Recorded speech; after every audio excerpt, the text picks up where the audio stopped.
Hello po, magandang umaga mga kabaslag. Welcome pong muli sa ating channel. For today's vlog, pag-uusapan natin ngayon ang mga dapat nating tatandaan once na nagdi-deliver tayo ng tables and chairs na pinaparent natin. Kahit anong klaseng pinaparent natin, tables man yan, chairs or tent man yan, basta lahat ng bagay na pinaparent natin, dapat ninyong consider yung mga bagay na ito. Pero bago ang lahat, paki-like naman, share and comment at subscribe na rin sa ating channel sa mga hindi pa nakakapag-subscribe. Sa pagpapabook, halimbawa may mga inquiries kayo at nagpabook na kayo ng delivery, dapat matiyak ninyo na kumpleto ang details ng customer. Pangalan, address, maganda din yung makuha yung address, cellphone number, contact sa messenger o sa Facebook o saan man siya pwedeng kontakin. Hanggat maaari, makuha ng kahit picture lang yung valid ID niya. So, importante yun. Pangalawa, sa pagpapabook, dapat matiyak ninyo na sasapat yung bilang ng mga tables and chairs ninyo doon sa bilang na kailangan ng customer natin. Kasi baka mamaya, pabook tayo ng pabook yung pala, hindi pala sasapat yung bilang ng ating tables and chairs o yung pinaparent natin o tela man yan, di ba? Kumbaga, kumpleto nga yung tables mo, kumpleto nga yung chairs mo, pero ang problema, kulang ka naman sa tela, so wala siyang kapartner, so hindi rin magagamit. Pangalawa, masisira ka dun sa customer. Kaya importante na alam niyo yung bilang ng lahat ng unit ninyo. Kasi pagka yung mga buwan na kalakasan, lalo na mga November, December, sunod-sunod yung bookings niyan. Minsan sa isang araw, merong 5, may 6 na bookings. Yung iba, sobrang dami. Yung iba, konti. Pero meron ding marami talaga. Kaya, importante na kabisado ninyo or alam ninyo yung bilang ng lahat ng mga items o unit ninyo para pag nagpabook kayo, hindi kayo magkakaproblema sa mga susunod ninyo na pinaparentahan. Kasi kapag halimbawa ang bilang lang pala ng chairs mo 600 tapos nagpabook ka, merong 100, merong 300, diba, merong 500, yari ka na doon. Or pagpalagay na lang natin kompleto nga, yung sakto nga yung bilang nung sa chairs mo, hindi mo naman namalayan, kulang ka pala ng bilang ng tela ng chairs. Pero yung pinandarent sa'yo, may mga kasamang cover pala lahat yon. Diba? Pagpalagay na lang natin, 400 lang pala yung cover ng chairs mo, tapos pinarentahan mo, ang nakalagay sa booking 600, pero kulang ka sa cover. Kaya dapat monitor nyo yun. Pagka ganun kasi dapat maagapan nyo na makapagpatahi ng kakulangan pa ng chair cover para ma-provide yon sa mga customer ninyo.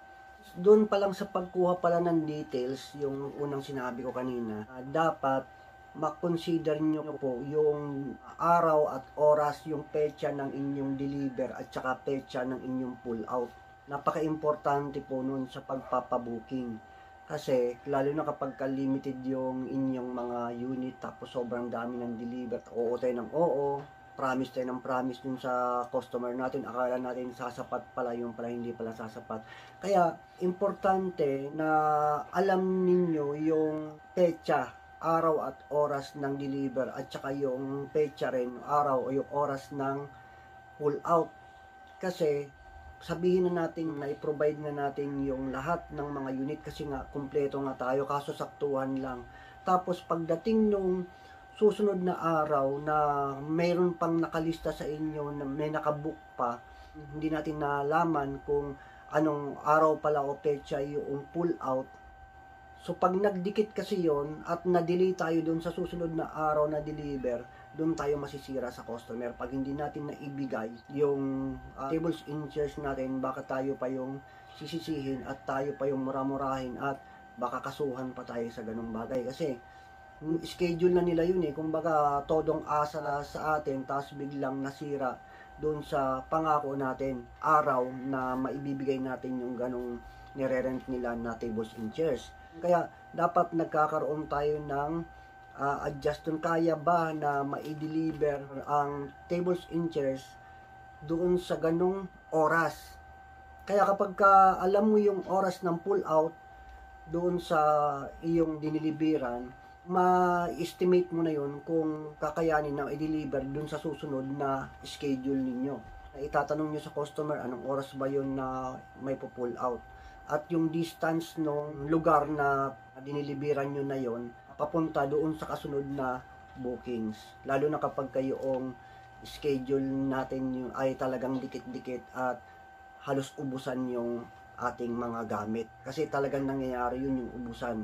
Tiyakin mo din na kompleto yung stand ng table or walang sira yung stand ng table. Huwag kayong magdepende doon sa, di ba, round table, di ba yung pinakabilog o kaya yung long table, di ba, yung pinapatong lang na kahoy sa taas, doon kayo nagdepende ng bilang. Wag. Dapat tingnan nyo rin yung stand kung mayroon bang kapartner yung inyong mga table. May kapartner bang table stand? Kasi pag dyan kayo nagkulang, anong gagawin doon? Paano mo i-set up kung walang stand? Ano yun? Sa lapag. Diba? Sa flooring. Kakain yung mga bisita sa flooring. Kasi nangyari na rin sa amin yan. Dati, kinapos kami sa table stand. Pagka ganun, pwede kang masira sa customer. Ganon din sa mga tela. Siyempre, kailangan matiyak din natin may kapartner na tela yung ating mga pinaparent. Okay lang kung ang nirent sa atin ay wala namang cover.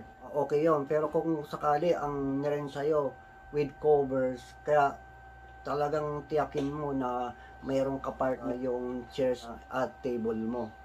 Kasi pagka kinulang yun or hindi sapat yung bilang ng cover mo doon sa chairs or table mo, hindi rin marerentahan yun. Iuuwi mo yung walang kapartner na chairs and table.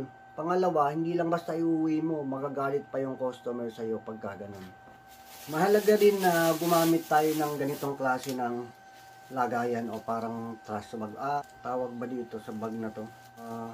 Vegetable bag. Mura lang naman ito. Ang bili ko nito sa Lazada, 100 plus eh. Sa Lazada o sa TikTok may mabibili ng ganito. Ayan o. So gumamit tayo ng ganito. Pinuputol lang yan naman yun dito. Tapos, ito yung paglalagyan natin ng tela. Ang kagandahan kasi sa ganitong lagayan, mas maisisiksik mo siya. Lalo na kapag ang service mo, medyo hindi naman ganun kalaki. So, kailangan mo siyang isiksik dun sa mga sulok-sulok. Dun sa mga hindi mo na mapapaglagyan ng mga chairs, ng mga table. So, pwede yung ipasok yung mga tela doon sa mga space na yon para magkasya siya. Kasi pagka madami yung nirent sa inyo na tables and chairs, marami rin yung tela, lalo na kapag ang nirent sa inyo ay with covers. Kailangan ninyo na mas maisiksik siya ng maganda. So kapag sobra kasing laki ng lagayan natin ng tela, hindi mo siya maisisiksik. Pagka ganito, tama lang yung laki niya, di bali ng maraming ganito yung mapapaglagyan niya, pero maisisiksik mo naman siya doon sa mga space ng service mo. Kagandahan din nito, mura lang din siya. Bago niyo naman ikarga yung mga tables and chairs, yung mga covers, yung stand, bago niyo ikarga sa service, kailangan bilangin mo ng lahat. So, ginagawa namin yan pagka nagbibilang kami, pinagpapatong-patong namin by 20s, by 10s, ganyan. Halimbawa, yung chairs by 20, kasi mas madaling bilangin pag pantay-pantay. Ganun ginagawa namin. Kailangan nakabukod siya. Hindi mo po pwede na salpak nyo agad doon sa service ninyo. Hindi. Dapat naka-arrange mo na siya diyan. Nakahiwalay siya doon sa karamihan. Halimbawa, ang chairs mo ay nasa 1,000 na. Tapos, ang in-order lang naman na chairs ay 400. Kailangan ilabas mo na yung 400 doon sa karamihan ng chairs mo na 1,000 ang bilang. Dapat nakabukod na siya. Tapos, isama mo na yung table, isama mo na yung mga stand doon sa nakabukod na bilang na nirent sa'yo. Kasi, para sure na kayo na pag kinarga ninyo, yung nakabukod na yun, talagang tama yung bilang. Hindi yung saka kayo magbibilang habang kinakarga. Kasi malilito kayo doon. Pwede kayong magkamali doon, pwedeng may makalimutan. Pero pag nakaprepare na siya, nakabilang na siya ng bukod bago ikarga, sureball yun na tama talaga yung bilang nun. Mas makakabuti kung meron kayong checklist. Halimbawa, ilan ang chairs, ilan yung table, ilan dapat yung kapartner na stand, ilan yung tela ng table, ilan yung tela ng chairs, kung may ribbon ba yan, meron bang topper yan. So lahat yun, naka-checklist yun. Kapag kung nailagay na yung kompleto ng chairs sa sasakyan o sa service, checkan mo na siya. Kapag nalagay na yung kumpletong ilang round table, ilang long table lang kailangan. Checkan mo pagka nailagay na lahat doon. Kada lagay, check. Tapos, yung stand, checklist din sa stand. So, lahat yan, napakaganda kapag mayroong checklist kasi dyan mo malalaman kung kulang o hindi. Dahil pagka kinulang kayo ng deliver dun sa inyong dideliveran, lalo na kapag kayong gipitan na yung oras, mapapalpak kayo, magagalit sa inyo yung customer, baka kayo pa yung sisihin. Kaya matiyak talaga na bago umalis, kumpleto. Double check din bago kayo umalis, wala bang naiwan dun sa pwesto ninyo, na ikarga bang lahat. Pagdating doon naman sa deliver, tawagan natin yung receiver. Pwedeng yung customer or kung meron man siyang inutusan na magre-receive ng inyong mga gamit. Pwede rin yung mga guard kung halimbawa na talagang wala pa yung customer ninyo o wala pa yung receiver tapos meron mang guard doon na naka-duty sa lugar na yun. Pwede nyong ipa-receive yung inyong mga gamit, mga tables and chairs. Kapag nakausap nyo na yung receiver, kung sino man yung nakaatasang magre-receive ng inyong mga tables and chairs, bilangin nyo po ulit sa harapan ng receiver para katunayan na tama yung bilang ng diniliver ninyo. Kahit na sure na kayo na tama yung bilang ninyo doon sa pwesto ninyo bago ninyo kinarga, bilangin nyo ulit doon sa harapan ng receiver.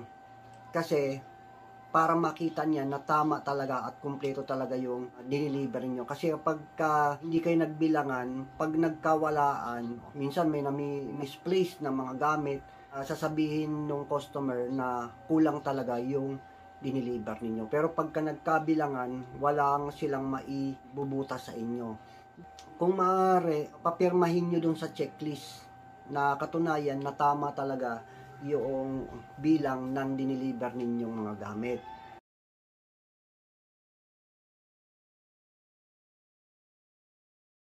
After nun, kailangan nyong sabihin yung charge nun kung sakali na merong masira or may mawala dun sa gamit ninyo. Halimbawa, chairs kinulang, magkano bang halaga nun? Sabihin nyo yung presyo, magkano ba yung charge ng bawat gamit na mawawala na hindi maibabalik sa inyo. Kung ang receiver ay hindi yung mismong customer, importante na makontak ninyo yung customer na masabi ninyo yung about sa charge kapag may nawala or may mga nasira dun sa gamit ninyo, magkano yung presyo ng bawat gamit ninyo na mawawala o masisira. So, kontakin ninyo, tawagan ninyo kapag ganun. Pwede nyo ring sabihin yun sa receiver. Kung ang receiver ay kamag-anak din naman o talagang assistant din noong customer. Pero kung gwardiya, halimbawa sa isang clubhouse, doon nyo lang naibigay, sa gwardiya lang yung nag-receive, importante matawagan talaga ninyo yung customer at doon nyo sabihin yung about sa charge ng mga gamit ninyo.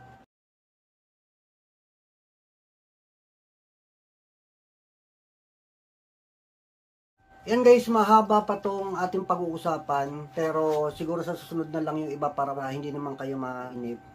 Ayan, at abangan nyo yung part 2.